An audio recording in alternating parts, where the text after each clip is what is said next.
युगपुरुष छत्रपती शिवाजी महाराजांनी स्वराज्याची स्थापना केली. महाराजांनी आदिलशाही, त्या काळी आदिलशाही होती, मुघलशाही होती. आदिलशाही, मुघलशाही, सिद्धी आणि पोर्तुगीज यांचा पराभव करून त्यांनी महाराष्ट्रामध्ये शिवशाही स्थापन केली आणि त्यांच्यानंतर पुढे आपल्याकडे पेशवाई सुरू झाली होती. हे सर्वांना माहीतच आहे. तसं आता शिवाजी महाराजांचा इतिहास जर आपल्याला बघायचा असेल तर शिवाजी पूर्व काळ तिथे कुणाचं राज्य होतं ते आपल्याला पाहावं लागणार आहे. तर पहिला आपला आहे तो शिवपूर्व काळ. मध्यमयुगीनमध्ये आपण बघितलं होतं गुल खिले तो सासलो, तो म्हणजे तुघलक. म्हणजे तुघलक साम्राज्य जे होतं, मोहम्मद तुघलक याने 1324 मध्ये दक्षिण भारताचा काबीज केला होता. पण याच्या पुढे जाऊन अलाउद्दीन हसन गंगू बहमनी म्हणजे बहमनी राज्य आले होते 1337 साली. आता हे बहमनी जे राज्य होते ते दक्षिण भारतामध्ये सर्वात मोठं साम्राज्य होतं. पण पुढे जाऊन कालांतराने या साम्राज्याचे 5 शकले म्हणजे 5 राज्य पडली. त्या 5 राज्यांना आपण शाही राज्य म्हणून बोललं जातं. शाही राज्य कारण त्यांच्या प्रत्येकाच्या नावापुढे शाही हे मेन्शन आहे. तर 1489 नंतर जे 5 शाही राज्य किंवा 5 शकले पडले होते ते म्हणजे आपले निजामशाही, अहमदनगरचे, बिजापूरचे आदिलशाही, बिदरचे बरीदशाही, वऱ्हाडचे इमादशाही आणि गोळकोंडाचे कुतुबशाही. हे 5 शाही राज्य दक्षिण भारतावरती राज्य करत होते. पण ह्यांच्यासोबत एक लक्षात घ्यायचं की हे जे 5 राज्य होती, ह्या 5 राज्यांच्या आधी इथे एक मोठं नगर होतं दक्षिणमध्ये. कुठलं नगर? कोणी सांगू शकेल? बर, विजयनगर ऐकून आहात तुम्ही? हो. तर इथे दक्षिणमध्ये सर्वात मोठं साम्राज्य होतं ते विजयनगराचं होतं. झालं असं की हे जे 5 शकले आहेत म्हणजे निजामशाही, आदिलशाही, बरीदशाही, इमादशाही आणि कुतुबशाही यांनी 5 जणांनी मिळून दक्षिणचे जे विजयनगर साम्राज्य आहे त्यांच्याशी युद्ध केलं. आणि ह्या युद्धामध्ये कालिकोटची जी शेवटची लढाई होती 1565 मध्ये, त्यामध्ये विजयनगर साम्राज्य उद्ध्वस्त होतं आणि दक्षिणमध्ये सर्वात मोठे साम्राज्य हे 5 राजे जे आहेत निजामशाही, आदिलशाही, बरीदशाही, इमादशाही आणि कुतुबशाही हे 5 राज्यकर्ते दक्षिण भारतावरती राज्य करायला लागतात. आता दक्षिण भारत म्हटलं तर आपला दख्खनचा जो भाग आहे म्हणजे महाराष्ट्राचा, तिथून खालीपर्यंत जो भाग आहे तो संपूर्ण दक्षिण भाग झाला. इथपर्यंत कळलं?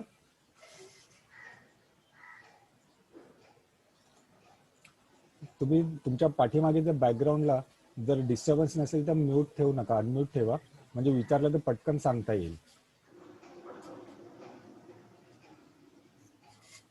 कारण वर्गामध्ये शिकवायची सवय ना, तर प्रत्येक वेळेस विचारत असतो मी म्हणून. इथपर्यंत कळलं का? हो सर. बरं, ठीक आहे, चालेल.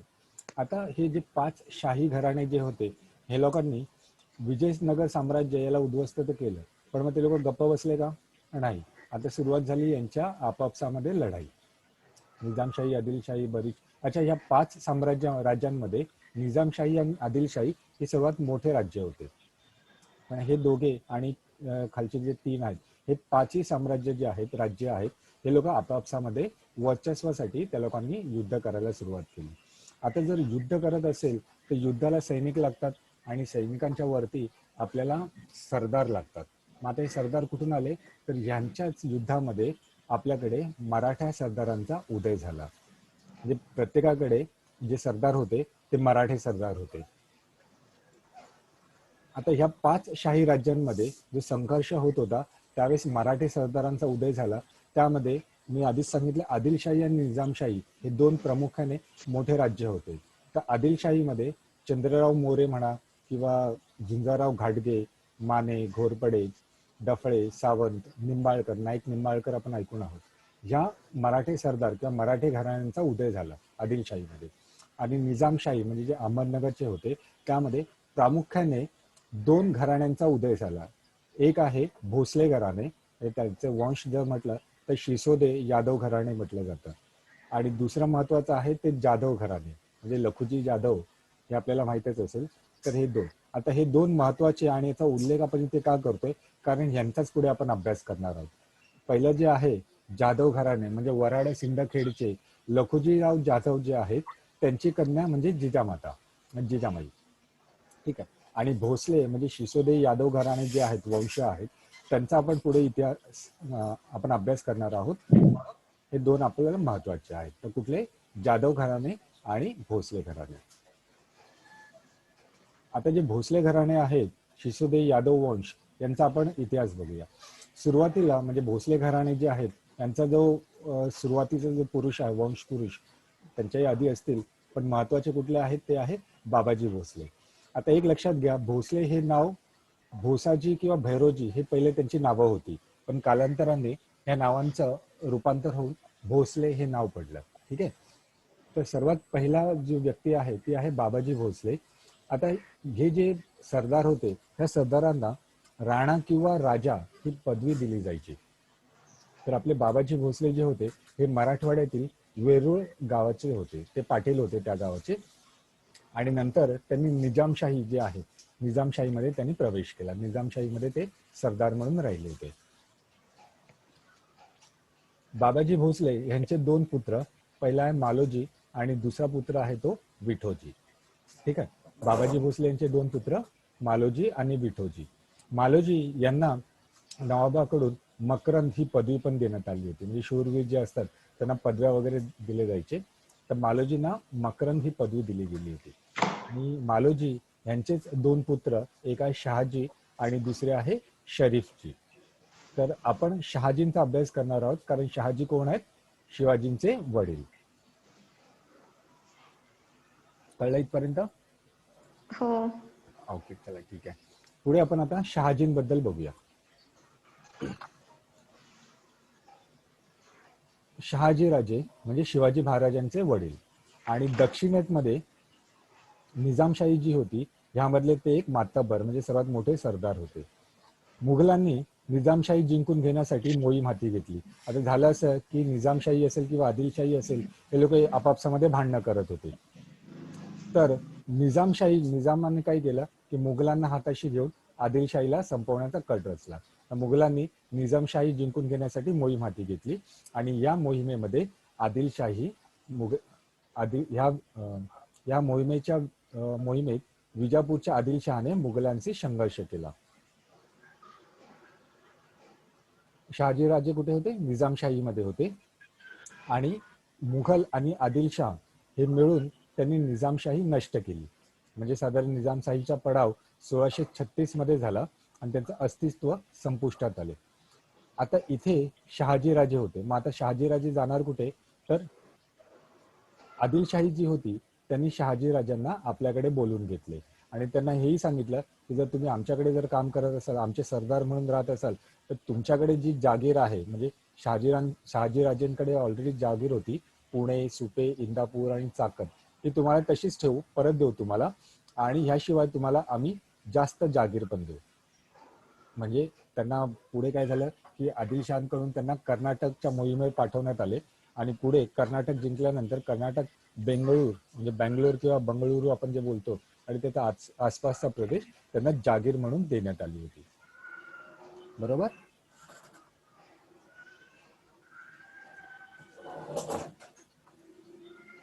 इथपर्यंत कळलं शहाजीराजांचं? शहाजीराजे म्हणजे शिवाजी महाराजांचे वडील, दक्षिणेतील निजामशाहीचे एक मातबर सरदार. मुघलांनी निजामशाही जिंकून घेण्यासाठी मोहीम हाती घेतली. तर त्यांनी या मोहिमेत विजापूरचे जे आदिलशाह आहेत त्यांचे सहकार्य घेतलं आणि 1636 मध्ये निजामशाहीचा पडाव होऊन त्यांचं अस्तित्व संपुष्टात आलं आणि शहाजीराजे विजापूरच्या आदिलशाहीमध्ये सरदार झाले. म्हणजे आता निजामशाही संपल्यानंतर शहाजीराजे आदिलशाहीमध्ये आले. आदिलशाहीमध्ये आल्यानंतर त्यांचे पुणे, सुपे, इंदापूर व चाकण हे जे परागण बोललं जातं, म्हणजे जागीर जी असते ती, हे तसेच ठेवण्यात आले होते. आणि त्याशिवाय त्यांना कर्नाटकच्या मोहिमेवर पाठवण्यात आलं होतं आणि कर्नाटकची मोहीम फत्ते झाली तर त्यानंतर त्यांना कर्नाटकचा बंगळूर आणि आसपासचा प्रदेश जागीर म्हणून देण्यात आला होता. ठीक आहे. तर शहाजीरांकडे पुणे ही जागीर तर होती, पण आता त्यांना बँगलोरची जागीर पण मिळाली होती. शहाजीराजे हे पराक्रमी आणि राजनीती तज्ञ, खूप मोठे राजनीती तज्ञ होते. त्यांच्याकडे महाराष्ट्र, कर्नाटक आणि तामिळनाडू येथील प्रदेश प्रदेश होते, म्हणजे त्यांनी स्वतः जिंकून घेतला होता. तर महाराष्ट्र, कर्नाटक आणि तामिळनाडू येथील अनेक प्रदेश त्यांनी जिंकून घेतले होते. आणि त्याशिवाय दक्षिण भारतामध्ये त्यांचा खूप मोठा दरारा होता. म्हणजे शहाजीराजे म्हटले तर खूप मोठे व्यक्ती. आता ह्यामध्ये एक लक्षात घ्या, शहाजीराजे किंवा त्यांच्या आधीचे जे वंश होतं, हे लोक जे शाही घराणे होते, आदिलशाही म्हणा किंवा निजामशाही म्हणा, त्यांच्याकडे ते लोक सरदार म्हणून होते. पण ह्यांच्यामध्ये शहाजीराजांना नेहमी वाटत होतं की आदिलशाही असो, निजामशाही असो, मुघल असो किंवा कोणी असो, आपल्याला आपल्या स्वतःचं स्वराज्य हवंय. कुणाचंच परकीय, म्हणजे काय बोलतात, परकीय लोकांची सत्ता आपल्याला नको, आपल्याला स्वतःचं हवंय. परकीय लोकांची सत्ता उलटून स्वराज्य स्थापन करावं ही त्यांची तीव्र आकांक्षा होती. आणि म्हणूनच शहाजीराजांना स्वराज्य संकल्पक म्हणून पण म्हटलं जातं. आता ही जी त्यांची संकल्पना होती ती जिजाबाईंनी शिवाजीराजांना त्याबद्दल प्रोत्साहन दिले होते. शहाजीराजे जे आहेत त्यांचा जो मृत्यू झाला होता तो कर्नाटक मध्ये हद्देगिरी म्हणून एक प्रदेश आहे, तिथे त्यांचा मृत्यू झाला होता 23 ऑगस्ट 1664 मध्ये. ऍक्च्युली झालं असं की त्यांचा घोड्यावरून पडून मग त्यांना इजा झाली होती आणि त्यानंतर त्यांचा मृत्यू झाला होता. ठीक आहे, इथपर्यंत कळलं? हो. बरं, ठीक आहे. शहाजीराजे शिवाजीराजांचे वडील आणि निजामशाहीमध्ये ते होते. नंतर पुढे ते आदिलशाहीमध्ये आले. आदिलशाहीमध्ये त्यांच्याकडे पुणे, सुपे, इंदापूर, चाकण हा प्रदेश होता. त्याशिवाय त्यांना कर्नाटक, बेंगलोरचा पण जागीर देण्यात आली होती. ते पराक्रमी व्यक्ती होती आणि त्यांना स्वराज्य संकल्पक म्हणून म्हटलं जातं. आणि त्यांचा मृत्यू 23 जानेवारी 1664 कर्नाटकमध्ये हद्देगिरी जे आहे तिथे त्यांचा घोड्यावरून पडून मृत्यू झाला. इथपर्यंत कळला? चला आपण पुढे जाऊया. शिवाजीराजांचे शिवाजीराजांचा जे इतिहास आहे ना, त्यांच्या आधी आपण शहाजीराजांचं पाहून घेऊया. शहाजीराजांना 3 पत्नी होत्या. एक आहे जिजाबाई, दुसऱ्या आहेत तुकाबाई आणि तिसऱ्या आहेत नरसाबाई. अच्छा, मी स्क्रीन शेअर जी केली आहे ती सर्वांना दिसते का? हो दिसते. ओके. शहाजीराजांचे 3 पत्नी जिजाबाई, तुकाबाई आणि नरसाबाई. अच्छा, अजून एक सांगणं आहे तुम्हाला. आता हे जे स्लाइड प्रेझेंटेशन बनवणे याच्यामध्ये 4 ते 5 दिवस जातात आणि हे सगळं सांगण्यामध्ये आम्ही जेवढी तत्परता किंवा जेवढे आम्ही हे दाखवतोय, तर तुम्ही जर आता मला तुमचे व्हिडिओ दिसत नाहीये पण कोणी आडवं पडून किंवा झोपून जरी ऐकत असेल तर थोडा रिस्पेक्ट आम्हाला पण द्या. आम्ही याच्या मागे खूप मेहनत घेतलेली आहे. तर तुम्ही जर असंच लोळत लोळत जर ऐकत असाल तर त्याला उपयोग नाहीये. मला दिसत नाहीये तुमचे व्हिडिओ पण एक अंदाज आहे माझा, तर थोडंसं आम्हालाही रिस्पेक्ट द्या याच्याबद्दल. ओके, चलो. Okay sir. शहाजीराजे यांचे 3 पत्न्या जिजाबाई, तुकाबाई आणि नरसाबाई. जिजाबाई आधी सांगितलं, लघुजी जाधव यांची कन्या. मोहिते घराण्यांमधली व्यंकोजी मोहिते यांची कन्या तुकाबाई. आणि संताजी राजे, म्हटलं तर राजे आणि राणा ही पदवी दिली जाते, तर संताजी राजे यांच्या घराण्यातील नरसाबाई ही त्यांची तिसरी पत्नी. तर मोठी पत्नी जी होती जिजाबाई यांचे 2 पुत्र, संभाजी आणि दुसरे आहे शिवाजी. ओके, तर आपण आता शिवाजींचा इतिहास पाहूया. शिवाजी महाराजांचा जन्म कुठल्या तारखेला झाला होता?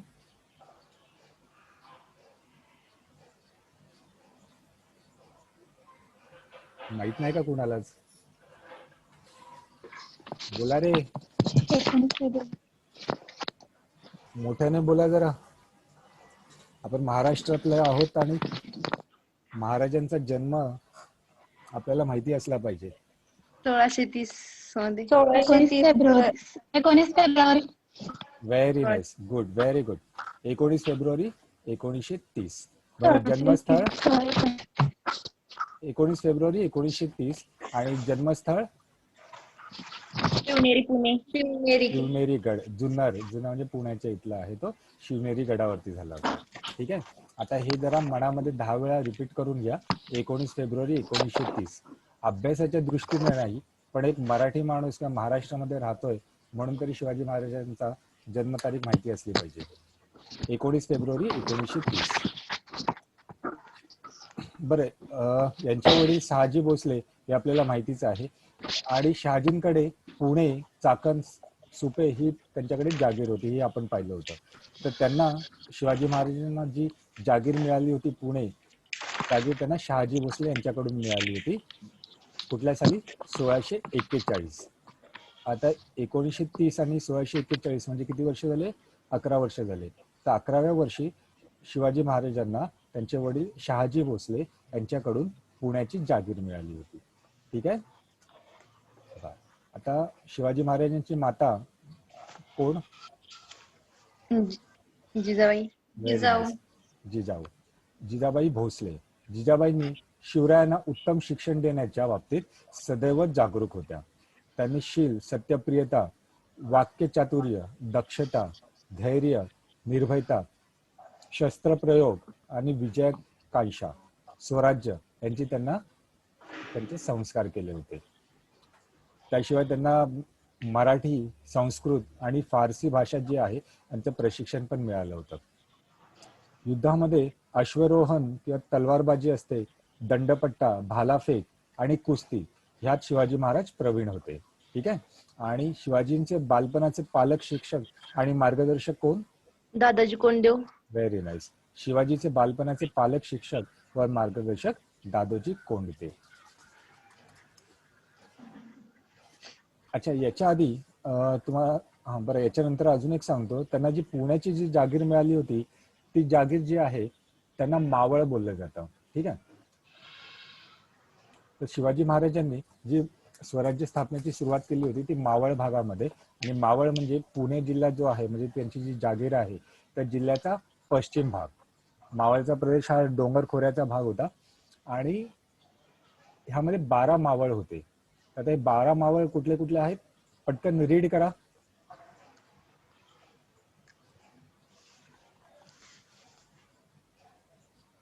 इथे दिलेले आहेत स्क्रीनवरती. 12 मावळ कुठले? पवनमाळ, हिडसमाळ, गुंजनमाळ, पौंडखोरे, मुठेखोरे, मुसेखोरे, कानदखोरे, गुळवंडखोरे, रोहित खोरे, अंदर मावळ, नाणे मावळ आणि कोरबारसे मावळ. हे 12 मावळ. बरोबर? ऐकू आलं? हो. बरं, पटकन रिपीट करा. हे मावळ कुठले आहेत? 12 मावळ. हो.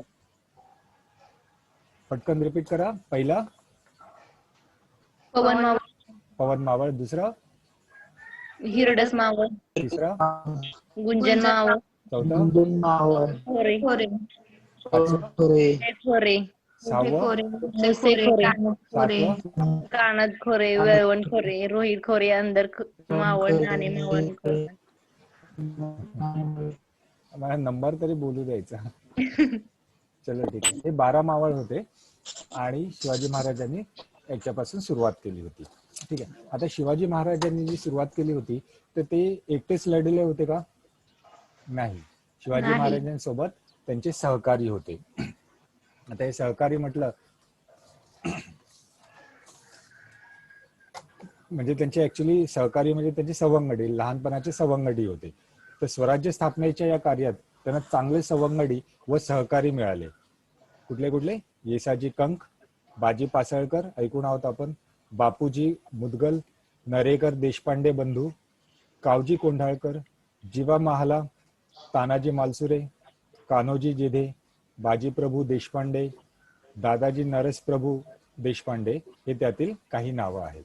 ठीक आहे. आणि याच सहकारांच्या बळावर त्यांनी स्वराज्य स्थापनेचं कार्य हाती घेतलं होतं. कळलं इथपर्यंत? हो. हा. तर शिवरायांचे सहकारी कोण कोण? पटकन वाचून घ्या. येसाजी कंक, बाजी. बरोबर. बाजी पासलकर, बापूजी मुदगल. तुम्हाला रिपीट करायला सांगतो. हे तुमचं एक रिव्हिजन होते. तुम्ही जर फक्त म्यूट करून ठेवलं तर रिव्हिजन होणार नाही. चलो फिर से स्टार्ट करते. येसाजी कंक, बाजी पासलकर, बापूजी मुदगल, देशपांडे काळजी Kondkar, Jiva Mahala, Kanhoji Jedhe, Bajiprabhu Deshpande, Damaji Narhari Deshpande, Dadaji Deshpande. Dadaji Narasprabhu Deshpande. Very nice, good. चलो ठीक आहे. आता शिवाजी महाराजांना त्यांच्या वडिलांनी जेव्हा जागीर दिली होती, पुणे जागीर, तर त्यावेळेस राजमुद्रा. त्यांनी जो आपला कारभार जो पाहू लागले होते तेव्हा त्यांनी स्वतंत्र राजमुद्रा तयार केली होती. राजमुद्रा काय असते माहितीये तुम्हाला? पण म्हणजे एक उदाहरण म्हटलं तर कुठल्याही कंपनीचा आपण एक लेटरेट जर पाहिलं तर त्यावरती त्यांचा एक लोगो वगैरे असतो, बरोबर ना? सिक्का. हा, म्हणजे त्यांचं जे पहिलं, आता काय लेटरेट आता प्रिंटेडच येतात, पण पहिल्याच्या काळी एक लेटर किंवा टाईप केल्यानंतर, टाईप नव्हते करत, लेटर लिहिल्यानंतर त्याच्यावरती एक मुद्रा टाकली जायची होती. तर ती मुद्रा म्हणजे राजमुद्रा. आता राजमुद्रावरती काय लिहिलेलं आहे हे वाचणं थोडंसं कठीण आहे, कारण ही कुठल्या भाषेमध्ये आहे? संस्कृत भाषेमध्ये आहे. प्रतिपच्चन चंद्रलेखे व वर्धिष्णुर्विश्ववंदिता शाहसुनो शिवसैषा मुद्रा भद्राय राजते. शक्य झालं तर राजमुद्रा, शिवाजी महाराजांची राजमुद्राचे हे जे शब्द आहेत ते पाठ करून ठेवा. परीक्षेला किंवा पुढे आयुष्यामध्ये तुम्हाला माहिती असलं पाहिजे ते. ठीक आहे. बरं, ह्या राजमुद्रेचा अर्थ काय? ह्या राजमुद्रा बेसिकली यांना शहाजी महाराजांनी ही राजमुद्रा दिली होती. तर याचा अर्थ असा आहे, शहाजीचा पुत्र शिवाजी याची शुक्ल पक्षातील प्रतिपदेच्या चंद्रकोरीप्रमाणे वाढत जाणारी आणि जिला सर्व विश्वाने वंदन केले आहे अशी ही मुद्रा प्रजेच्या कल्याणासाठी अधिराज्य गाजवते, म्हणजे शोभून दिसते. क्लिअर? हो. रिपीट बोला सर. पुन्हा एकदा रिपीट करतो आणि शक्य झालं तर लिहून पण घेत जा. शहाजीचा पुत्र शिवाजी, शहाजीचा पुत्र शिवाजी याची शुक्ल पक्षातील प्रतिपदेच्या चंद्रकोरीप्रमाणे वाढत जाणारी आणि जिला सर्व विश्वाने वंदन केले आहे अशी ही मुद्रा प्रजेच्या कल्याणासाठी अधिराज्य गाजवते.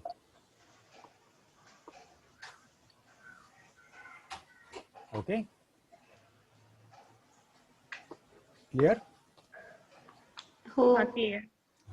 पुढाचा एखादा शब्द राहिला असेल परत एकदा शॉर्ट मध्ये रिपीट करतो. शहाजीचा पुत्र शिवाजी याची शुक्ल पक्षातील प्रतिपदेच्या चंद्रकोरीप्रमाणे वाढत जाणारी आणि जिला सर्व विश्वाने वंदन केले आहे अशी ही मुद्रा प्रजेच्या कल्याणासाठी अधिराज्य गाजवते आहे, हे शोभून दिसत आहे.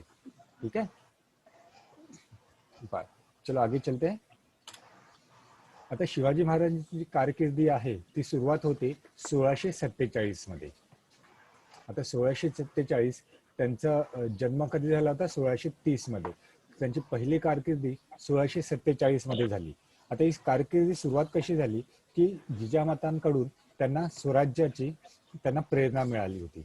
आता त्यांच्याकडे पुण्याची जागीर तर आहेच, पण झालं असं की ज्यांचे किल्ले त्यांचं राज्य ही प्रथा होती. आणि शिवाजी महाराजांचा जो प्रांत होता, म्हणजे पुणे जो प्रांत होता, ह्यामध्ये जेवढे किल्ले होते ते कुणाचे होते? आदिलशहाचे होते. ठीक आहे. पण आदिलशहाचे असल्यामुळे तिथं ऍक्च्युअल राज कुणाचं होतं? आदिलशहाचं होतं. म्हणजे याचा सरळ अर्थ होता की आपल्याला जर आपला स्वतःचा प्रांत हवाय तर त्या प्रांतामधील किल्ले असणे गरजेचं आहे. तर पहिली गोष्ट म्हणजे आपल्याला किल्ले हस्तगत करते. आता शिवाजी महाराजांचं वय किती? 17. बरोबर. आता एवढ्या कमी वयामध्ये ते युद्धावरती तर जाऊ शकत नाही, पण त्यांनी पहिली गोष्ट केली की त्यांनी ब्राईब देतात, माहिती असेल तुम्हाला. ब्राईब देऊन त्यांनी आदिलशहाचे काही किल्ले ताब्यात घेतले होते. म्हणजे 1647 मध्ये 17 वर्षाच्या शिवाजी राजांनी आदिलशाहीच्या ताब्यातला तोरणागड जिंकला. कुठला गड घेतला? तोरणागड जिंकला. आणि तोरणागड जिंकल्यानंतर हीच स्वराज्याची मुहूर्तवेळ रोवली. म्हणजे स्वराज्य म्हणजे तोरणगड हे स्वराज्याचं तोरणच ठरलं. ठीक आहे. त्याच काळी शिवाजी राजांनी कोंढाणा म्हणजे सिंहगड आणि पुरंदर हे किल्ले पण आदिलशहाकडून जिंकून घेतले. आणि याच्यानंतर मुरुम देवाचा जो डोंगर आहे तो जिंकून त्याची डागडुजी केली आणि त्याला काय नाव दिलं होतं? मुरुम देवाचा जो डोंगर आहे, हा बरोबर, र पासूनच आहे. राजगड. Very nice. राजगड हे नाव ठेवलं त्यांनी. बरोबर. तर त्यांची सुरुवात जी झाली होती त्यांनी जे किल्ले जिंकले होते, तर पहिला किल्ला त्यांनी जो जिंकला होता 17 वर्षाच्या वयामध्ये, तो पहिला किल्ला आहे तोरणगड. आणि तोरणगड म्हणजे स्वराज्याचे तोरण. ठीक आहे, इथून त्यांची सुरुवात झाली होती आणि राजगड वगैरे इतर त्यांनी यांच्याकडून जिंकून घेतले होते. आता झालं असं की सुरुवातीला आदिलशाह काय म्हणाला, ज्याने छोटासा बच्चा आहे अशीच मस्ती वगैरे करत असेल, तर त्यांनी याच्याकडे लक्ष दिलं नाही. म्हणजे त्याच्या ज्या सरदारांना त्यांनी जी ब्राईब वगैरे दिली होती, ती ब्राईब देऊन त्यांनी जे किल्ले हस्तगत केले, तर आदिलशहाने त्याच्याकडे एवढं लक्ष दिलं नाही. पण कालांतराने शिवाजी एकामागोमाग एक जे गड आहेत ते जिंकायला लागले. आता एकामागोमाग गड जे जिंकायला लागले, तर आदिलशहाने काय केलं, आता काय करायचं आपण, तर त्यांनी एक युक्ती केली. त्यांनी शिवाजी महाराजांसोबत डायरेक्टली युद्ध नाही केलं. त्यांनी त्यांचे जे वडील होते शहाजीराजे, कुठे बँगलोरला होते कर्नाटकमध्ये, त्यांना त्यांनी अटक करून घेतली. पण आता त्यांच्या वडिलांना जर अटक केली, तर आता महत्वाचं काय, किल्ले जिंकणे की वडिलांना सोडवणे? तर डेफिनेटली वडिलांना सोडवणे महत्वाचं होतं. तर शिवाजी राजांना कोंढाणा जो किल्ला त्यांनी जिंकला होता आणि शहाजी राजांना बंगळूर शहर आणि कंदरकीचा जो किल्ला आहे तो आदिलशहाला द्यावा लागला होता. आणि त्याच्या बदल्यामध्ये काय झालं होतं, शिवाजी राजांच्या वडिलांची सुटका करण्यात आली होती. ठीक आहे, तर आपण पहिली स्वारी पण बघितली होती तोरणगडावरती 1647 17व्या वर्षी. आणि तिथून त्यांनी बरेचसे किल्ले जिंकले. तर आदिलशहाने त्यांच्या वडिलांना अटक केली होती आणि अटक केल्यानंतर त्यांना सोडवण्यासाठी शिवाजी राजांना त्यांच्याकडचे किल्ले द्यावे लागले होते.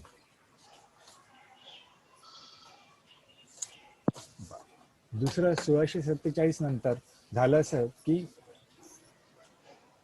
आदिलशाहीमध्ये एक व्यक्ती होते, त्याचं नाव होतं चंद्रराव मोरे, सरदार चंद्रराव मोरे.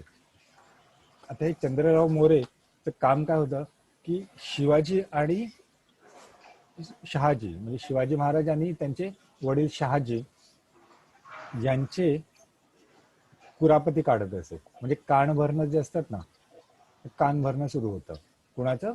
चंद्रराव मोरे. तर आता शिवाजी राजांनी पहिले किल्ले तर त्यांनी असे जिंकले होते, पण त्यांनी पहिली जी लढाई केली होती ती 1656 मध्ये चंद्रराव मोरे म्हणजे जावळीचा जो सरदार होता चंद्रराव मोरे यांच्यावर, त्यांना धडा शिकवण्यासाठी शिवाजी राजांनी त्याच्यावरती चढाई केली होती. आणि चंद्रराव मोरे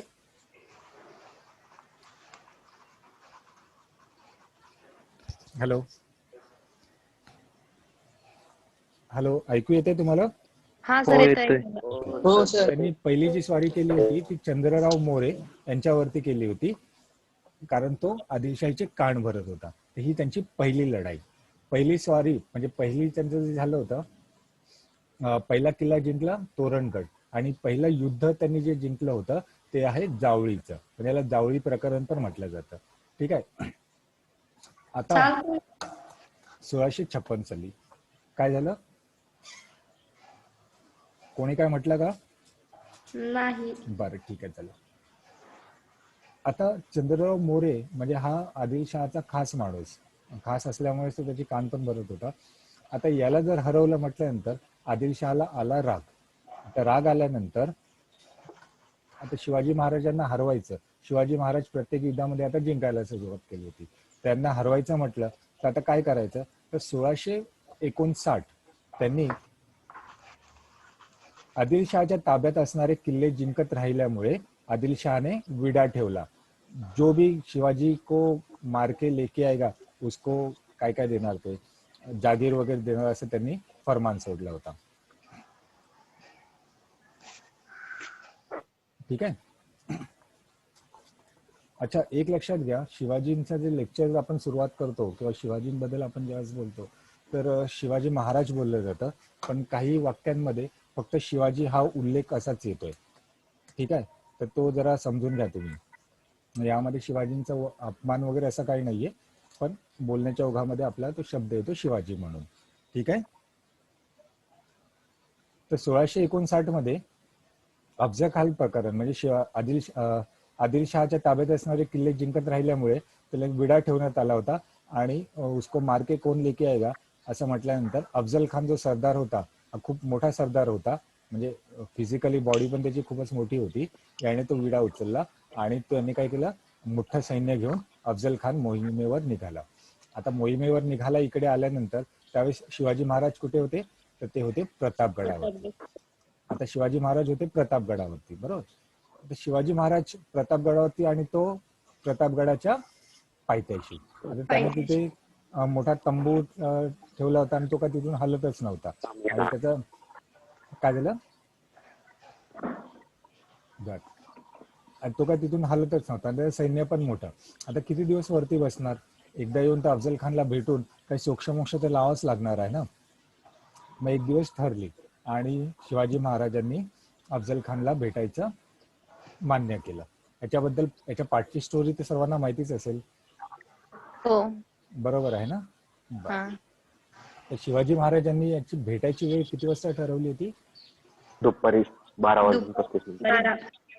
बरोबर. हा टाइम का ठेवला होता काही माहितीये? कारण वरून खालून जर अफजल खानाने बघितलं तर शिवाजी महाराज दिसू नये, आणि शिवाजी महाराजांनी जर खाली अफजल खानाला बघितलं तर अफजल खालची सगळं दिसावं. व्हेरी नाईस, चांगला माहिती आहे तुम्हाला. वरती उभा असणार तर शिवाजी महाराज वरून जर खाली पाहिलं त्यांनी अफजल खानाकडे, तर शिवाजी महाराजांच्या डोक्यावरती म्हणजे डोक्याच्या वर सूर्य असणार आहे. त्यामुळे त्यांना खाली जे काही घडतंय ते स्पष्टपणे दिसू शकतं.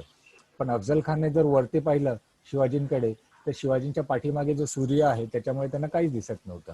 ही त्यांची वेळ होती. आता हे ठरल्याप्रमाणे त्यांची भेट जी झाली त्यावेळेस शिवाजी महाराजांसोबत एक व्यक्ती होती. त्या व्यक्तीचं नाव काय? पंतजी गोपीनाथ वकील. बरोबर. आणि जीवा जीवा जीवा महाला. महला. आणि त्याच वेळेस अफजल खान सोबत एक व्यक्ती कृष्णाजी होती. भास्कर, बडा सय्यद. सय्यद बंडा बंडा कृष्णाजी सय्यद नाही, भास्कर. सय्यद बंडा. ओके. सय्यद बंडा हा अफजल खानांसोबत होता. प्रतापगडावरील एक छावणीमध्ये भेट ठरली आणि भेटीच्या वेळेस अफजल खानने माहिती, आता अफजल खान बेसिकली त्यांना जे भेटायचं होतं अफजल खानना, तर शिवाजी महाराजांना आव शिवबा किंवा आव शिवा असं म्हणून त्याचं काय त्याला आवभगत करायची नव्हती. चहा पाणी काय द्यायचा नव्हता त्याला. कोण आहे गौरीशंकर? स्क्रॅच नका करू, स्क्रीनवर स्क्रॅच नका करू रे. मेहनत घेतली प्रेझेंटेशन बनवायला. तुम्ही लोक जे स्क्रॅच कराल ना, चुकून जरी झालं ना तर नंतर आम्हाला ते काढायला बराच वेळ जातो. तर स्क्रीनला जरा हात लावत जाऊ नका प्रेझेंटेशन मध्ये, ठीक आहे. मागच्या वेळेस ते सरांचं, मला वाटतं कोकोडे सरांच्या स्क्रीनवरती पण कोणी हे केलं होतं, चुकून केलं असेल, पण नंतर तो रेकॉर्डिंग मध्ये तसंच राहिलं ते. चलो, तर शिवाजींसोबत जीवा महाला आणि अफजल खान सोबत सय्यद बंडा छावणीमध्ये भेट झाली. आता अफजल खानचं सिंपल होतं की शिवाजी आला तर तो एवढासा थेंगुसा म्हणजे खूपच लहान शिवाजी, त्याला सरळ घ्यायचा, मिठीमध्ये घ्यायचा आणि आवळून टाकायचं. आणि आपल्याकडे जो खंजर वगैरे किंवा कटार बोलली जाते त्याच्याने सरळ त्याचा वार करून त्याचा मारून टाकायचा. हा त्यांचा. दिसत नाहीये. काय झालं? हा दिसत नव्हता. अच्छा, स्क्रीन दिसते सर्वांना? हो सर. आवाज पण क्लिअर? आवाज हो, आता तर तुम्ही बोललात म्हणजे आवाज तर येतच आहे. चलो ठीक आहे. तर ज्यावेळेस त्यांची भेट झाली त्यावेळेस डेफिनेटली आपण अफजल खानाने काय म्हणाला, आव शिवबा, आणि आल्यानंतर त्यांची गळा भेट झाली. शिवाजी महाराजांना माहिती होतं की बाबा अफजल खान मला काही चहा पाण्यासाठी याने बोलवलेलं नाहीये, बरोबर आहे. हा काय करणार, एक तर वार करणार आहे. तर त्यामुळे शिवाजी महाराजांनी पण स्वतःची तयारी करून घेतली होती. शिवाजी महाराजांसोबत दोन गोष्टी त्यांनी सोबत नेल्या होत्या. काय असेल ते? वाघनखे आणि बिचवा. हे दोन प्रकार असतात. म्हणजे तुम्ही गुगल सर्च वरती जर फोटो जरी पाहिला, आता मला इथून दाखवता येणार नाही, पण वाघनखे म्हणजे आपला जो पंजा असतो त्याप्रमाणेच असतो. आणि त्यांनी आपल्या पंजाच्या आतमध्ये असं लपून ठेवला होता तो, म्हणजे दिसणार नाही या प्रकारे. आणि त्यांनी आतमध्ये काय घातलं होतं? चिलखत घातलं. चिलखत म्हणजे मेटलचं असतं. मेटल म्हणजे आपलं लोखंडाचा काय प्रकार असतो तो, त्याची जाळी असते. त्याच्यामुळे जर काही वार जर केला तर त्याचं काही होत नाही, ठीक आहे. त्यांची भेट झाली. अफजल खान ठरवल्याप्रमाणे त्याने मिठीत घेतलं, त्यांना एकदम दाबून टाकलं. शिवाजी महाराजांचा जीव बाहेर आला आणि त्यांनी लगेच अफजल खानाने आपली कट्यार काढली आणि शिवाजी महाराजांच्या पाठीमध्ये खुपसली. आता शिवाजी महाराजांना कळलं काहीतरी पाठीवरती वळवळतंय, तर त्यांना लक्षात आलं याने आपल्याला दगा दिलाय. दगा दिल्यानंतर शिवाजी महाराजांनी काय केलं, आपली वाघनखं बाहेर काढली आणि अफजल खानावरती वार केला. आणि अफजल खान तिथे म्हणजे अफजल खानाच्या पोटात त्याने आपली वाघनखे घुसवली. आता घुसवल्यानंतर वार झाला अफजल खानावरती, तर अफजल खान जोरात ओरडायला लागला. आता ओरडल्यानंतर काय होईल, तर त्याच्या म्हणजे जो शमियाना होता त्याच्या बाहेर अफजल खानची व्यक्ती कोण होती, सय्यद बंडा. सय्यद बंडा. बंडा सय्यद एकच चालून जायचं, बंडा सय्यद. बंडा सय्यद. याने लगेच ऐकून घेतलं आणि तो आतमध्ये आला. त्याने बघितलं बाबा अफजल खानची अशी अवस्था झाली, तर त्याने शिवाजी महाराजांवरती लगेच वार केला. ते दंडपट्टा असतो ना, त्यामध्ये ते एकदम हे होते, तर त्यांनी शिवाजी महाराजांवरती वार केला. पण वार कोणी झेलला, जीवा महाला. तर त्यांचा वार जीवा महालाने झेलला. आणि म्हणूनच काय म्हटलं जातं, होता जीवा म्हणून म्हणून वाचला शिवा. Very nice. तर ही म्हण प्रचलित झाली. आता अफजल खानचा वध कुठल्या तारखेला झाला होता, लिहून घ्या, 10 नोव्हेंबर 1659.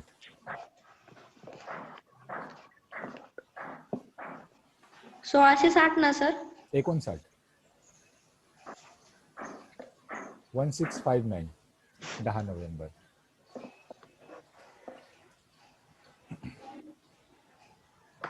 ठीक आहे. हे प्रकरण झाल्यानंतर त्यांनी अफजल खानच्या सैन्याचा प्रचंड धुवा उडवला.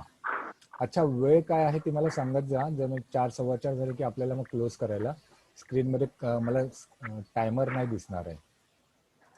ठीक आहे. याच्यानंतर शिवाजी महाराज पुढे निघाले कोल्हापूरला. 1659 त्याच वर्षी ते कोल्हापूरला आले. आता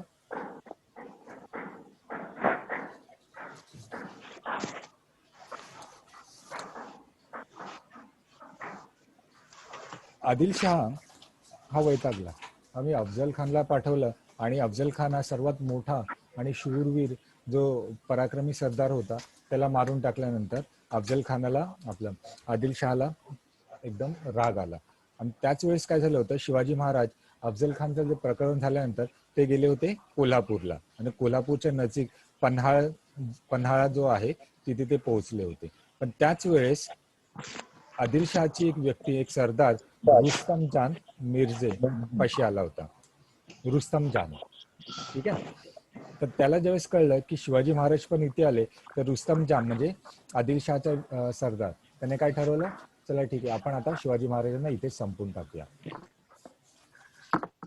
पण ही गोष्ट शिवाजी महाराजांना कळली आणि 28 डिसेंबरला पहाटेच शिवाजी महाराजांनी म्हणजे रुस्तम जामनी काय ठरवलं होतं, रुस्तम जान, सॉरी मी जाम म्हटलं चुकून, रुस्तम जान याने ठरवलं होतं की आपण आता उद्या जाऊन शिवाजी महाराजांवरती आक्रमण करायचं. तर त्याच्या आधीच म्हणजे 28 डिसेंबरला पहाटेच अचानकपणे शिवाजी महाराजांनी रुस्तम जानच्या सेनेवर जोरदार हल्ला चढवला.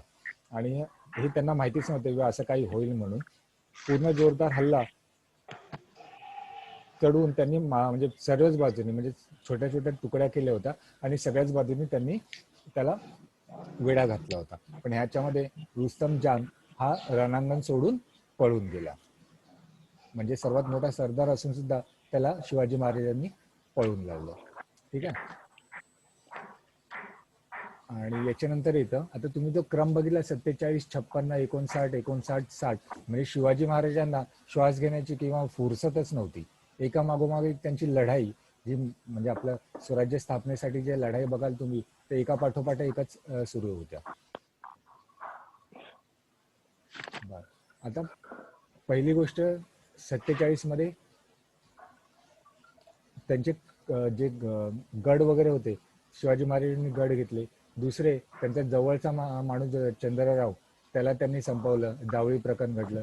त्याच्यानंतर त्यांनी अफजल खानला पाठवलं, तोही संपला. त्याच्यानंतर कोल्हापूरच्या लढाईमध्ये त्यांचा महत्वाचा जो सरदार होता रुस्तम जाम, हा पण संपवला. तर आपला आदिलशाह आता खवळला एकदम.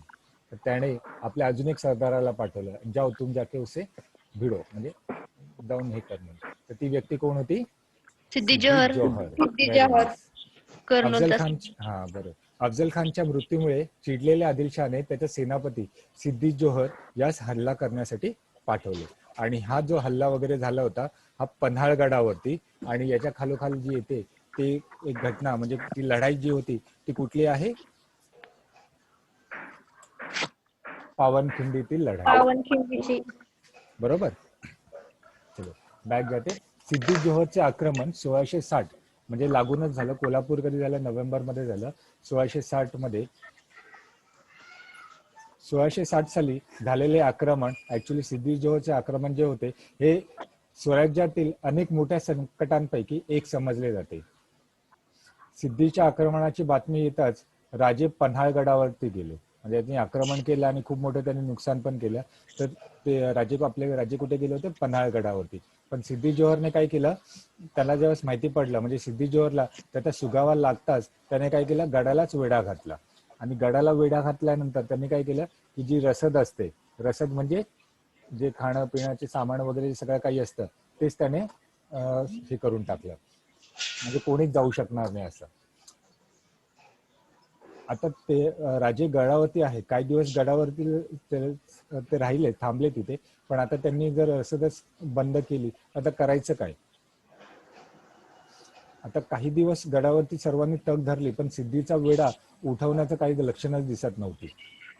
मग शिवाजी राजांनी असा विचार केला, म्हणजे काही विचार केला की आपण काय करायचं. तर शिवाजी राजांनी जवळच असलेला दुसरा एक गड, कुठला गड? पन्हाळगडच्या जवळच कुठला आहे? विशाळगड. विशालगड. विशालगड वरती आपण काही लोक, म्हणजे काही आपले जे जवळचे जे आहेत त्यांच्यासोबत आपण तिथे जाण्याचा निर्णय झाला. आणि मग पन्हाळगडावरून शिवाजी महाराज आणि त्यांचे काही सहकारी मंडळी गुप्त रस्त्याने निघाले विशालगडावरती. पण झालं असं की याची जी बातमी होती ती पण सिद्दी जोहरला कळली आणि त्याने सैन्याचा पाठलाग करायला सुरुवात केली. आता पन्हाळगडापासून काही अंतरावरती, म्हणजे पन्हाळगड सोडल्यानंतर काही अंतरावरती सिद्धीच्या सैन्याने त्यांना घोडखिंडीत गाठले. घोडखिंड म्हणजे पावनखिंडच, इथे गाठले. आता ह्या लढाईमध्ये शिवाजी महाराजांचे एक विश्वासू आणि पराक्रमी सरदार कोण? Bajiprabhu. Very nice, Bajiprabhu. Very good. Bajiprabhu Deshpande यांनी शिवरायांना काय सांगितलं की बाबा आपण इथे सगळे न थांबता मी इथे थांबतो आणि मी त्याला तोंड देतो, तुम्ही आणि बाकीचे सहकारी इथून तुम्ही निघा. म्हणजे शिवाजींना विनंती केली की त्यांनी विशालगडासाठी पुढे कूच करावी आणि खिंडीतील लढाई स्वतः लढतील, म्हणजे तिथे ते थांबतील आणि ते स्वतः लढतील. आणि तिकडे पोहोचल्यानंतर तोफेच्या 3 डागण्या, म्हणजे ते 3 वेळा तोफ उडवतात ना, तसं एकवाल्या म्हणजे शिवराजे सुखरूप गडावरती पोहोचले असा संदेश मिळेल हे त्यांनी ठरवलं होतं. त्याप्रमाणे इकडची खिंड जी आहे घोडखिंड ही कोणी लढवली होती? बाजीप्रभू. बाजीप्रभू देशपांडे. आणि त्यांनी आपलं बलिदान देऊपर्यंत, आपण मरेपर्यंत त्यांनी ती खिंड लढवली. एकदा शिवाजी महाराजांच्या तोफेच्या जे ऐकू आलं त्यांना, त्यावेळेस त्यांनी आपला प्राण सोडला. म्हणजे अशी व्यक्ती बाजीप्रभू हे ज्या घोडखिंडीत लढले आणि स्वतःच्या प्राणांचे बलिदान दिले, त्या घोडखिंडीचं नाव शिवरायांनी पुढे काय ठेवलं? पावनखिंड. पावनखिंड. पावनखिंड. आणि त्यावेळेस पावनखिंडीतील लढाई बोललं जातं. ठीक आहे, कळला पावनखिंड? हो. कळला का रे बाबा? 2 मिनिटं मला पाणी पिऊ दे.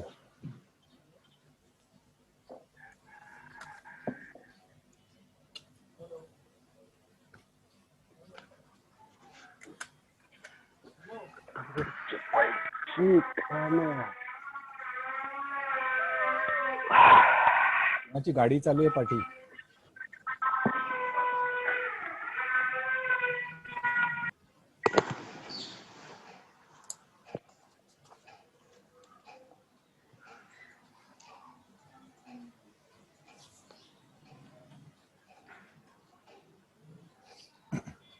बर, आता आदिलशाह जो होता ना, आता तो एकदमच त्याला त्रास व्हायला लागला. बाबा मी कुणालाही पाठवलं तर सगळ्यांनाच शिवाजी महाराज हरवतात, म्हणजे एकदम वैतागला होता. पण प्रत्येक वेळेस तो एक नवीन नवीन व्यक्तीला पाठवत असायचा. कुठल्या तरी एक जुन्या पिक्चर मध्ये आहे त्याप्रमाणे त्याच्याकडे खाण होती सरदारांची. बाबा तू जा, शिवाजीने हरवलं तर दुसऱ्याला पाठवलं, मग तिसऱ्याला पाठवलं, असं असं. आता आदिलशाह खूपच वैतागला होता. त्याने आपल्या सरदारांपैकी अजून एक मोठ्या सरदाराला शिवाजी महाराजांचा बंदोबस्त करण्यासाठी पाठवलं होतं. त्याचं नाव शाहिस्ते खान. शाहिस्ते खान. शाहिस्ते खान. आता हे शाहिस्ते खानचं आपल्याला माहिती आहेच.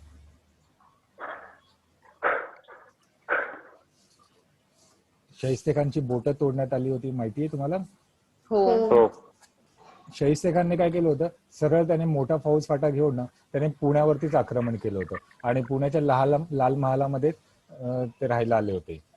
माहितीये तुम्हाला? हो. हो. आणि ते स्टोरी म्हणजे पिक्चरच्या स्टोरी सारखी आहे की तिथे पुण्यामध्ये कोणालाच आतमध्ये येण्याची परवानगी नव्हती. मग त्यावेळेस तिथे एक लग्नाचा जो प्रकार होता, तर त्या वऱ्हाड जे जातं त्यामध्ये शिवाजी महाराज आणि त्यांचे सैन्य वऱ्हाडाच्या निमित्ताने ते लोक पुण्याच्या किल्ल्यामध्ये आतमध्ये शिरले आणि रात्रीच्या वेळेस त्यांनी त्यांच्यावरती हल्ला चढवला आणि या हल्ल्यामध्ये शाहिस्ते खानची 3 बोटही तोडण्यात आली होती आणि त्याचा मुलगा जो आहे त्यालाही ठार मारण्यात आलं होतं. ठीक आहे, तर हे आपल्याला माहितीच आहे. फक्त जरा लक्ष द्या, शिवाजीचा बंदोबस्त करण्यासाठी आदिलशहाने फत्तेखानास म्हणजे शाहिस्ते खानास रवाना केले. महाराजांनी यावेळेस लढाईसाठी पुरंदर किल्ल्याची जागा निवडली. मात्र यावेळी गड मराठ्यांच्या ताब्यात नव्हता. पुरंदर किल्ल्याच्या आश्रयाने मराठ्यांनी फत्तेखानाशी झुंज दिली आणि लढाई जिंकली. एक मिनिट, हे जरासं वेगळं असेल. अरे, शाहिस्ते खानचं प्रकरण तुम्हाला कळलं, 1663 आहे. 1663 बरोबर. आणि ह्यामध्ये शाहिस्ते खानची बोट तोडण्यात आली, त्याचा मुलगा ठार करण्यात आला होता आणि पुढे शाहिस्ते खानाला तिथे बंगालला पाठवण्यात आलं होतं, कारण त्याने मुघलांनी त्याला बंगालला पाठवलं, हे माहिती असेल तुम्हाला, बरोबर? हो. बरं, चलो ठीक आहे. आता झालं असं की प्रत्येक वेळेस आदिलशाह यांच्यावरती वार करतो शिवाजी महाराजांवरती आणि शिवाजी महाराज त्याचा वार धुडकावून लावतात. आता शिवाजी महाराजांना पण थोडा वैताग आला, म्हटलं अरे किती वेळा मी यांच्याशी, किती वेळा हे लोक पाठवणार वगैरे. झालं असं की शिवाजी महाराज जेवढे काही युद्ध करतात, हे युद्ध जे करणं आहे याच्यामध्ये खूप सारा पैसा आणि माणसं मारली जातात. ही सततची युद्धे आणि त्यामुळे कमी होत चाललेला त्यांचा जो खजिना आहे, त्यामुळे शिवाजी महाराजांना खूप चिंता झाली होती. म्हटलं आपल्याला तर एक स्वराज्य निर्माण करायचंय, मोठा आपल्याला सैन्य पण हवेत, पैसा पण हवं, मग आता करायचं काय? मग त्यावेळेस शिवाजी महाराजांनी काही ठरवलं आणि त्यांनी तर पहिली गोष्ट म्हणजे आपल्याला युद्ध करण्यासाठी आणि मोठा जर एरिया जिंकायचा असेल तर आपल्याला पैसा हवा आहे, बरोबर, ही एक गोष्ट. आणि दुसरी गोष्ट म्हणजे आदिलशाही सोबत मुघलशाही ही सर्वात मोठी साम्राज्य होतं. त्यांना जर मात द्यायची असेल किंवा त्यांना जर सांगायची असेल तर आपल्याला त्यांच्याच घरामध्ये घुसून त्यांनाच शह द्यायची असेल. त्याचप्रमाणे त्यांनी सुरतची जी पहिली लूट आहे हे ठरवलं होतं. आजच्या गुजरातमध्ये सुरत आहे, सर्वांना माहित आहे का? हो. आजच्या गुजरात राज्यातील सुरत शहर हे तत्कालीन म्हणजे त्यावेळेस मुघल राज्यात होते आणि व्यापारामुळे अतिशय श्रीमंत शहरामध्ये त्याची गणना होती. म्हणजे खूपच श्रीमंत लोक असायचे, आज पण आहेत. सुरत शहराच्या लुटीमुळे 2 गोष्टी त्यांना साध्य करायची होती. एक तर हे सुरत कुणाकडे होते? मुघल साम्राज्याकडे होते. तर एक म्हणजे मुघल सत्तेला आव्हान करायचं होतं आणि दुसरं राज्यासाठी खजिन्यांमध्ये भर करायची होती. तर त्याप्रमाणे 1664 मध्ये सुरतेची पहिली लूट ही शिवाजी महाराजांनी केली आणि ह्याच्यामुळे त्यांना खूप मोठी धनसंपत्ती मिळाली. तर याच्यामुळे काय झालं होतं की ही जी सुरतची लूट केली होती, ही धनसंपत्ती जी शिवाजी महाराजांनी लुटली होती ती होती मुघलच्या अखत्यारीत. तर त्यामुळे इथे मुघल झाला आपला जागा झाला आणि आता तो रागाने तापलाय. ठीक आहे. आता एक लक्षात घ्या, सुरतची जी सर्वात मोठी आणि पहिली जी लूट होती तर शिवाजी राजांच्या आज्ञेनुसार स्त्रिया, मुले आणि वृद्ध यांच्या केसालाही धक्का न लावता ही लूट केली गेली. त्याशिवाय मशिदी, चर्च यासारखे जे देवस्थानं आहेत त्यांनाही लुटीतून संरक्षण दिले गेले. म्हणजे हे देवस्थान जे असेल किंवा मशिदी असेल, चर्च असेल, तर यांना त्यांनी हात लावला नव्हता. ही एक महत्वाची गोष्ट आहे. ठीक आहे. आता झालं असं की सुरतची लूट म्हणजे मुघलच्या घशामध्ये त्यांनी शिवाजी महाराजांनी हात घातला. तर आता मुघल मधले जे आहेत, तर मुघल त्यावेळेस कोण होता? मुघलमध्ये 1665 साली मुघलचा राजा कोण होता? तो होता औरंगजेब. औरंगजेब. आता औरंगजेबला आला राग, मग त्याने काय केलं, कुणाला पाठवलं, मिर्झा राजे जयसिंग. बरोबर, मिर्झा राजे जयसिंग याला इथे पाठवलं. आणि पण मिर्झा राजे जयसिंग जो आला, पण तो खूप मोठ्या सैन्यासोबत इथे आला होता, त्याच्यामुळे शिवाजी महाराजांचा प्रतिकार इथे कमी पडला. आणि शेवटी शिवाजी महाराजांना एक पाय पाठी घ्यावा लागला होता. आणि ह्या निर्णायक लढाईनंतर पुरंदरचा तह झाला होता, ऍग्रीमेंट झालं होतं. आणि त्या ऍग्रीमेंट प्रमाणे अटीनुसार त्यांना 23 किल्ले त्यांना द्यावं लागले होते जयसिंग राजेंना. आणि त्याचबरोबर स्वतः आग्रा आणि आपले पुत्र संभाजी यांना औरंगजेब समोर हजर राहण्याचं कबूल करावं लागलं. 2 गोष्टी झाल्या. काय झालं, 23 किल्ले द्यावे लागले आणि स्वतः म्हणजे आग्र्याला जाऊन स्वतः आणि आपले पुत्र संभाजी यांना औरंगजेबच्या समोर हजर राहण्याचं त्यांनी कबूल केलं. ठीक आहे, इथपर्यंत कळलं. हो. हो. मिर्झाजी जयसिंग. आता ठरल्याप्रमाणे आग्र्याला जायचं म्हटलं तर आग्र्याला आपले औरंगजेब यांचं काय होतं, साम्राज्य. नाही, औरंगजेबचं साम्राज्य होतंच, ते आहेच.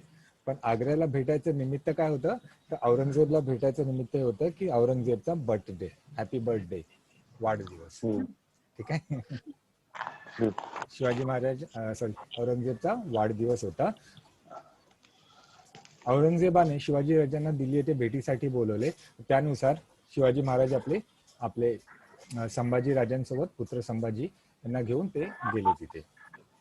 आणि संभाजी महाराजांचं वय काय होतं त्यावेळेस, ते होते 9 वर्षाचे. आता झालं असं की मुघलांनी म्हणजे औरंगजेबाने जर शिवाजी महाराजांना तिकडे बोलवलं होतं तर त्यामध्ये त्यांचा आदर तिथे करायचं त्यांचा असं काहीच हेतू नव्हता. व्हेरी सिम्पल होता की शिवाजी महाराजांना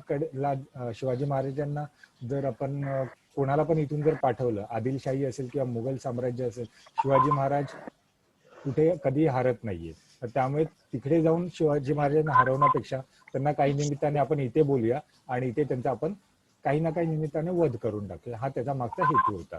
तर असा हेतू करण्यासाठी पहिलं काय की शिवाजी महाराजांना उकसावा लागेल की बाबा शिवाजी महाराज काहीतरी राग करतील तर त्यांना मग उचलून आपण जेलमध्ये टाकायचं. झालं असं की शिवाजी महाराजांना कनिष्ठ म्हणजे कमी दर्जाचे जे सरदार होते ना, त्यांच्यासोबत उभे करण्यात आलं होतं. आता कमी दर्जाच्या सरदारांसोबत जर उभं केलं तर शिवाजी महाराजांचा हा खूप मोठा अपमान होता. या अपमानामुळे नाराज होऊन शिवाजी महाराजांनी काय केलं, आपला त्याचा महाल होता म्हणजे जो दरबार होता त्या दरबाराबाहेर पडले. आणि ते अशा रागाने ते बाहेर पडले तर त्यामुळे त्यांना लगेच अटक करण्यात आली होती आणि त्यांना नजरकैदेत ठेवण्यात आलं होतं. आणि नंतर त्यांची रवानगी जयसिंगचे जे पुत्र मिर्झाराजे रामसिंग यांच्याकडे आग्रा येथे करण्यात आली होती. ठीक आहे, आता आहेत ते नजरकैदेमध्ये. तर ठरल्याप्रमाणे औरंगजेबाने त्यांना सांगितलं, बाबा तू इथे कन्वर्ट हो, मुस्लिम करा, आम्ही आमची जी काही लूट घेतली होती, सुरतची लूट वगैरे असेल ती सगळी काही परत कर. ते आपले शिवाजी महाराज ऐकणार थोडी होते. त्यांना आपल्याला आता काय करायचंय, मुघलांना पहिली गोष्ट म्हणजे आता मुघलांपासून आपल्याला सुटका करून घ्यायची. पण सुटका करणार कशी, बाहेर तर सगळीकडे कडक पहारा ठेवला होता. तर मग आता पुढची गोष्ट बेसिकली सर्वांना माहितीच आहे असं मी गृहीत धरतो, हो की नाही.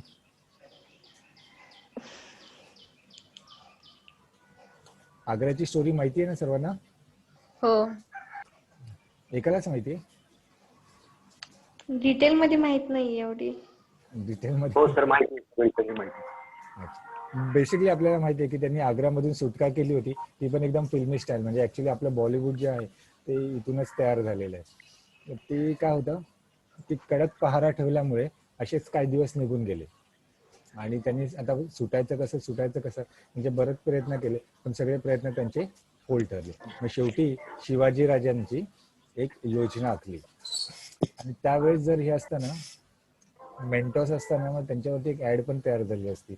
कुठली ऍड, जाहिरात, मेंटॉसची जाहिरात माहिती आहे सर्वांना. जुनी जाहिरात ना सर. हा, दिमाग की बत्ती जलाओ. हा, दिमाग की बत्ती जलाओ. त्यांच्या काळी असते तर ही जाहिरात त्यांच्या नावावरतीच झाली असती. तर शिवाजी महाराजांना नेहमीप्रमाणे एक मोठी योजना सुचली.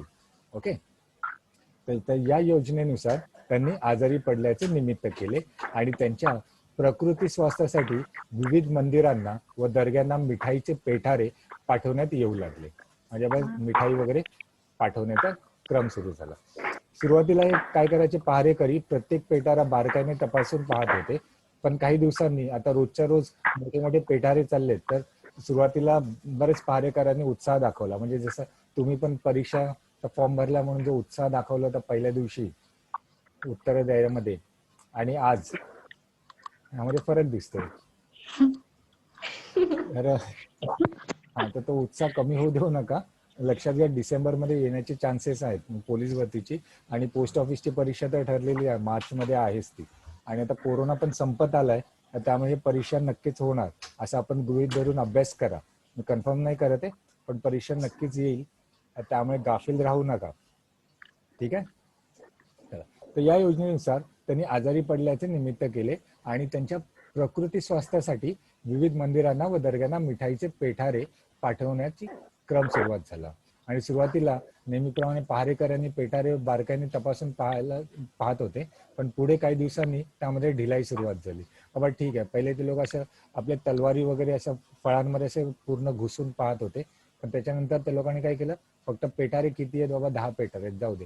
10 नसायचे, 100 पेठारे असायचे, जाऊ दे, फक्त काउंट करायचे, ते उघडून पण बघत नव्हते. मग याच गोष्टीचा फायदा घेऊन एक दिवस शिवाजीराजे आणि संभाजी एकेका पेटाऱ्यामध्ये बसले आणि वरती असे फळं वगैरे ठेवले आणि तिथून ते निसटले, कारण चेकिंग होतच नाही ना आता. आणि याच्यामुळे कोणास संशय येऊ नये की बाबा शिवाजी महाराज गेले कुठे, कारण त्यांच्या महालामध्ये कोणीच दिसत नाही, त्यांच्या गादीवरती कोणी दिसत नाही. मग यावेळेस काय केलं होतं, हे नाव लक्षात असू द्या, कोणाचाही संशय येऊ नये. हिरोजी फर्जंद. हा शिवरायांचे कपडे चढून आणि शिवरायांची अंगठी होती ना, ती अंगठी अशी दिसेल अशा पद्धतीने बाहेर काढून त्याने झोपण्याचे नाटक केले. म्हणजे लोक सकाळी निघाले असेल तर ते शिवाजी महाराजांच्या असं अंगावरती फक्त ते बोट असं बाहेर काढून ठेवलं होतं की बाबा शिवाजी महाराज आहेत आणि झोपलेले आहेत, ते आजारी आहेत ना, असे झोपले होते. आता हे झालं की बाबा शिवाजी महाराज दिसत आहेत, झोपलेले दिसत आहेत आणि त्यांची अंगठी पण दिसत आहेत, म्हणून कोणी लक्ष दिलं नाही. पण 24 तास उलटायला लागले तरी शिवाजी महाराज झोपेतून उठतच नाहीये, म्हणून सर्वांना संशय येऊ लागला. बराच वेळ आतमध्ये काही हालचाल नाही हे वाटून पहारेकरी आत गेले आणि त्यांना कळलं. त्याच्या आधी एक लक्षात घ्या, शिवाजी महाराज ज्यावेळेस दूरवरती गेले त्यावेळेस पहारेकऱ्यांना बगल देऊन आपले जे हिरोजी फर्जंद होते ते पण हळूच निसटले तिथून. म्हणजे तिथे मला वाटतं गादीवरती त्यांनी ते डोक्याखाली आपण काय घेतो, उषा घेतो ना, त्या उषा असं ठेवले असेल वरती चादर वगैरे ठेवून, आणि ते पण तिथून हळूच निघाले. आता यांना जोपर्यंत जाग येईल आणि हे लोक पाहिल तोपर्यंत 24 तास उलटून गेले होते. आता ह्याच्यामध्ये एक लक्षात घ्या, शिवाजी महाराज आणि संभाजी महाराज दोघेही निघाले होते. आपल्या कुठे येणार ते लोक, अच्छा दिल्लीमधून निघाल्यानंतर ते कुठे येणार, राजगड. राजगड. म्हणजे आपल्या घरी परत येणार ना.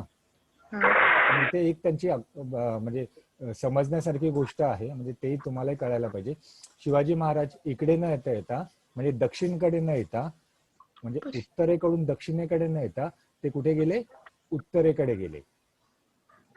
आता कारण माहितीये का, कारण त्यांना माहिती होतं की मी निघालोय तर सर्वांना माहिती मी दक्षिणेला, आम्ही माझ्या घरी जाणार दक्षिणेमध्ये, त्यामुळे सगळे सैन्य फाटा घेऊन ते लोक दक्षिणेलाच येणार माझ्या मागे मागे.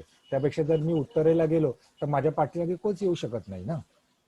त्याच्यासाठी तिथे वरती गेले आणि तिथे त्यांनी आपले जे पुत्र आहेत त्यांना तिथे ठेवलं होतं.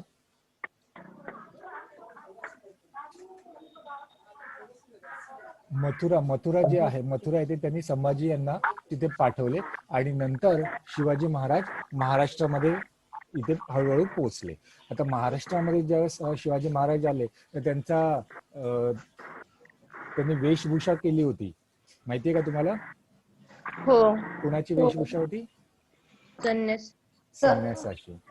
संन्यासी असतो ना, म्हणजे सर्वांना माहिती आहे का संन्यासी नाही का, ते मंदिराबाहेर बसतात किंवा हो माहिती आहे. हा, तर ते संन्यासाचा वेश घालून ते महाराष्ट्रामध्ये ते इकडे आले होते. ठीक आहे. तर ही पण एक बॉलिवूड स्टाईल, म्हणजे आपल्या इकडचे ते तिथूनच आलेत सगळे. ह्या सगळ्या गोष्टी शिवाजी महाराजांनी केलं होतं. 1660 मध्ये पावनखिंडीतील लढाई, 63 शाहिस्ते खान, 64 सुरतची मोठी लूट, 66 मध्ये मिर्झा जयसिंग राजे आणि 66 मध्येच आग्र्याहून त्यांनी सुटका केली होती. आता एक लक्षात घ्या, शिवाजी महाराज जर त्यावेळेस तिकडे होते, आग्र्याला, दिल्लीला होते, मग इकडे कोण सांभाळत होते? शिवाजी महाराज तिकडे जायच्या आधी त्यांनी इथे कुणाला अपॉइंट केलं होतं? इकडचा जिजामाता. राजकारभार कोण पाहत होता? जिजामाता. इकडचा राजकारभार त्यांचे अष्टप्रधान मंडळ पाहत होतं. हो. ठीक आहे. तर ते अष्टप्रधान मंडळ त्यांनी आधीच ठरवून ठेवलं होतं, बाबा हे तुझं काम, हे तुझं काम, हे तुझं काम, तुम्ही इथे कामं बघा, मी चाललोय आग्र्याला. आणि ते आग्र्याला गेले होते आणि इथे अष्टप्रधान स्थापले होते. या मंडळाने राजाच्या अनुपस्थितीमध्ये राज्याचा कारभार एकदम चोख बघितला होता. म्हणजे राजे नाहीयेत, शिवाजी महाराज नाहीयेत, तर चला ठीक आहे, आपण आज नको जायला वगैरे, असा काही प्रकार नाही. म्हणजे जसं तुम्ही करता, आज लेक्चर नाही, चला जाऊ द्या, आपण ते 2 ते 3 नाही, 3 ते 4 आपण झोप काढूया, किंवा ग्राउंड नाहीये, तसा काही प्रकार करता का तुम्ही? नाही. पुढच्या आठवड्यामध्ये 3च लेक्चर आहेत, सोमवार, बुधवार आणि शुक्रवार. मध्ये 2 दिवस सुट्टी आहे, म्हणजे तुम्ही आराम करायचा प्रकार करू नका, त्यावेळेस रिव्हिजनलाच घ्या. ठीक आहे. तर हे अष्टप्रधान जे आहे शिवाजी महाराजांचं, ह्यामध्ये स्क्रीनवर दिसतंय तुम्हाला? हो सर. बरं. अष्टप्रधान मध्ये पहिला कोण येतं? पेशवा, म्हणजे पंतप्रधानांचा पेशवा बोललं जातं, मोरोपंत त्रिंबक पिंगळे. ठीक आहे. ते पंतप्रधान म्हणजे चीफ होते, ते यांचं हे सगळे कारभार बघत होते, मोरोपंत पिंगळे सर.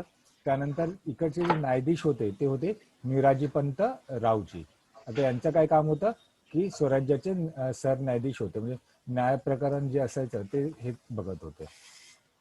त्यानंतर आहे पंत सुमंत, त्यांना डबीर पण बोललं जातं, ते कोण होते? रामचंद्र त्रिंबक सोनदेव.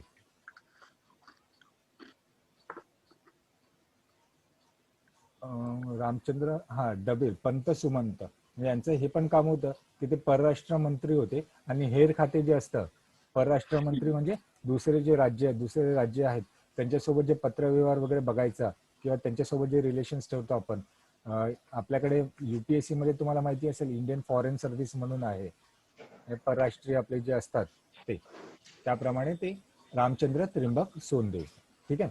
त्यानंतर पंडितराव मोरेश्वर पंडित. आता पंडित म्हटलं तर धर्म निगडित त्यांचे जे काही कार्य असायचे ते सांभाळायचे. त्यानंतर आहेत हंबीरराव मोहिते सर नौबत सेनापती, म्हणजे घोडदळ असेल किंवा पायदळ असेल त्याचे ते प्रमुख होते. ठीक आहे. त्याच्यानंतर आहेत अण्णाजी पंत दत्तो सुरनीस.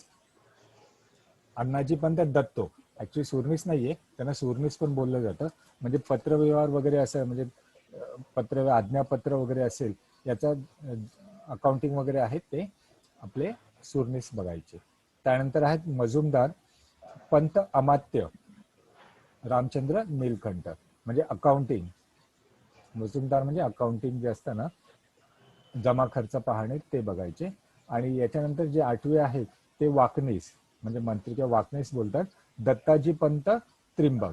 तर शिवाजी महाराजांचे जे खाजगी व्यवहार असायचे, किंवा भोजन असेल, किंवा त्यांचं खाजगी संरक्षण असेल, किंवा कुटुंबा म्हणजे त्यांच्या फॅमिलीमध्ये जर काही आमंत्रणे पाठवायची असेल, फॅमिली फंक्शन्स वगैरे असेल, तर ते पर्सनल त्यांचे, म्हणजे पर्सनल असिस्टंट बोलतात ना, PA वगैरे, त्या प्रकारचे त्यांचे खाजगी व्यवहार हे दत्ताजी पंत त्रिंबक बघायचे, आणि त्यांना वाकनीस पण बोललं जायचं.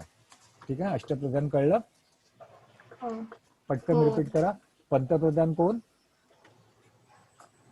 त्र्यंबक पिंगळे. न्यायाधीश निराजीपंतरावजी. निराजीपंतरावजी. रामचंद्र त्र्यंबक सोनदेव. पंडित मोरेश्वर पंडित. मोरेश्वर पंडित. सेनापती हंबीरराव हंबीरराव मोहिते. पंत सचिव अण्णाजी पंत दत्तो. त्याला सुरनीस पण बोललं जातं. नंतर पंत अमात्य रामचंद्र निळकंठ. Very nice. त्याच्यानंतर मंत्री म्हणजे वाकनीस, पर्सनल दत्ताजी पंत. दत्ताजी पंत. ठीक आहे. आता त्यांच्या शिवाजी महाराज इथे नसताना हे अष्टप्रधान जे आहेत त्यांनी इकडचा कारभार सांभाळला. पण शिवाजी महाराज इकडे आल्यानंतर त्यांनी काय केलं? पहिली गोष्ट,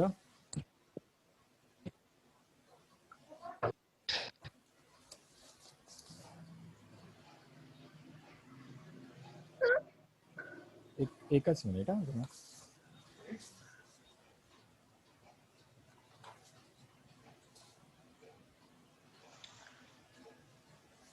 इकडे आल्यानंतर त्यांनी पहिले काय करणार, जे 23 किल्ले जे त्यांनी दिले होते ना, कुठला तो तह केला होता मगाशी सांगितलं मी, कुठला तह होता तो?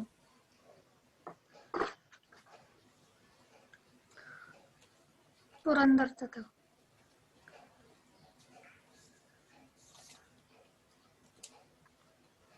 मिर्झा रंजीत जयसिंग याच्यासोबत जो करार केला होता अटीनुसार 23 किल्ले, तर शिवाजी महाराजांनी पहिले काय केले, इकडे आल्याबरोबर त्यांनी काय आराम केला नाही, बाबा चला ठीक आहे आत्ताच मी आलो, जरा आराम करूया, चहा पाणी घेऊन नंतर विचार, असं काय नाही. आल्याबरोबर त्यांनी म्हटले आता आपल्याला आपले किल्ले, आपलं स्वराज्य इथं निर्माण करायचंच आहे. तर त्याप्रमाणे त्यांनी जे 23 किल्ले तहाप्रमाणे दिले गेले होते, ते त्यांनी परत लढाई करून 23च्या 23 किल्ले त्यांनी इथे जिंकून घेतले होते. आणि जिंकून घेतल्यानंतर त्यांनी आपलं स्वतःचं राज्य आहे म्हटल्यानंतर, शिवाजी महाराज आहे म्हटल्यानंतर राज्याभिषेक करणं पण महत्वाचं आहे. त्यानंतर त्यांचा राज्याभिषेक ठरला होता आणि राजधानी कुठली ठरवली होती? रायगड, बरोबर. ह्यामध्ये एक लक्षात घ्या, 1674 मध्ये शिवाजी महाराजांचा आग्र्याहून आल्यानंतर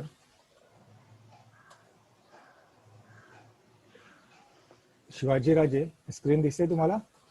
हो सर. शिवाजी महाराज परतल्यानंतर त्यांनी झालेले अपमानाचा जो हा सूड घेण्यासाठी पुरंदरच्या तहात, म्हणजे मगाशी आपण सांगितलं ते 23 किल्ले जिंकून घेतले होते, त्यांनी पहिल्यांदा कोंढाणा जिंकला आणि बाकीचे 23च्या 23 किल्ले त्यांनी जिंकून घेतले होते. पण जो पहिला किल्ला त्यांनी जो जिंकला होता कोंढाणा, या कोंढाण्याच्या किल्ल्याच्या युद्धामध्ये सुभेदार तानाजी मालुसरे यांना वीरमरण आले होते. ठीक आहे, इथपर्यंत कळलं? हे झाल्यानंतर शिवाजी महाराजांचा राज्याभिषेक येतो. राज्याभिषेक हा याची राजधानी, म्हणजे यांची राज्याभिषेकसाठी राजधानी कुठली ठरली होती? तर रायगड. हिरोजी इंदोळकर यांच्याकडून त्यांनी जगदीश्वराचे मंदिर पण बांधून घेतले होते. बरं, एक जे ऋषीमुनी असतात, ज्यांना काय बोलतात ते, पंडित करण्यासाठी, पंडित, गागा भट्ट. बरं ठीक आहे, बोले, व्हेरी नाईस. त्यांनी पंडित पण बोलवलेले, ते आहे गागा भट, आणि गागा भट कडून त्यांनी इथे मुहूर्त पण काढण्यात आला होता. आणि त्यांनी जो राज्याभिषेक केला तो वैदिक पद्धतीप्रमाणे इथे राज्याभिषेक केला होता. तर त्याला बोलले तर राज्याभिषेक प्रयोग आणि त्यासोबत तुला पुरुष दान निधी, हे 2 प्रयोग इथे ठरले होते. आणि हा जो सोहळा होता तो 29 मे 1674 ते 5 जून 1674, किती दिवस झाले? एक आठवडाभर हा सोहळा चालला होता आणि 5 जूनला त्यांचा राज्याभिषेक झाला. अच्छा, यामध्ये एक प्रश्न पण आला होता की ह्या राज्याभिषेकासाठी एक इंग्रज पण आलं होतं, तर त्या इंग्रजचं नाव काय आहे? तर ऑक्सिंडेल. काय? ऑक्सिंडेल. ठीक आहे, तर ते इंग्रज हेनरी ऑक्सिंडेल, हेनरी जरी कळलं ना तुम्हाला तरी तिथे मार्क करून द्या, हेनरी ऑक्सिंडेल हे उपस्थित होते आणि त्यांच्याकडून हा सोहळा, म्हणजे ह्या सोहळ्यासाठी त्यांची उपस्थिती होती. आता एक लक्षात घ्या, हा जो गागा भटांनी केला होता हा वैदिक पद्धतीने केला होता, तर आपल्या येथील काही विद्वानांना ते मान्य नव्हतं. म्हणून त्यांनी काय केलं की महाराजांना सांगितलं की मला हा जो राज्याभिषेक झाला तो मान्य नाहीये. त्यामुळे शिवाजी महाराजांनी त्यांचा मान ठेवण्यासाठी त्यांनी इथे तांत्रिक पद्धतीने दुसरा एक राज्याभिषेक केला होता 24 सप्टेंबर 1674. कधी?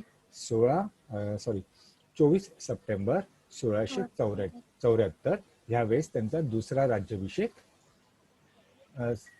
तांत्रिक पद्धतीने संपन्न झाला होता. आणि ह्यावेळेस राज्याभिषेकच्या वेळेस शिवाजी राजांनी स्वतःचे एक चलन पण जारी केले होते. आणि अजून एक प्रश्न आहे, म्हणजे तो प्रश्न आला नाहीये पण याचे पण कदाचित येऊ शकतं तुमच्या सिलेबसमध्ये. तर त्यांनी चलन जे जारी केलं होतं त्याला काय बोलतात, होऊन बोलतात की अजून काय बोलतात, जरा ते एक माहिती काढा. आणि दुसरे माहिती असू द्या, कृष्ण देवज्ञ ही ज्योतिषी जी आहेत, कृष्ण देवज्ञ यांना बोलवलं होतं आणि त्यांच्याकडून करण कौस्तुभ नामक ग्रंथ लिहून घेतला होता. ठीक आहे, दोन गोष्टी, शिवाजी महाराजांनी चलन कुठलं काढलं होतं ते, आणि दुसरं कृष्ण देवज्ञ नामक ज्योतिषी आणला होता आणि त्यांच्याकडून करण कौस्तुभ नामक ग्रंथ लिहून घेतला होता. अगं राज्याभिषेक झाला, चला म्हणजे इव्हेंट झाला सगळं काय म्हणून आता आराम करायचा का? तर नाही. शिवाजी महाराजांनी राज्याभिषेक झाल्या त्यांनी कर्नाटकची मोठी मोहीम हाती घेतली होती.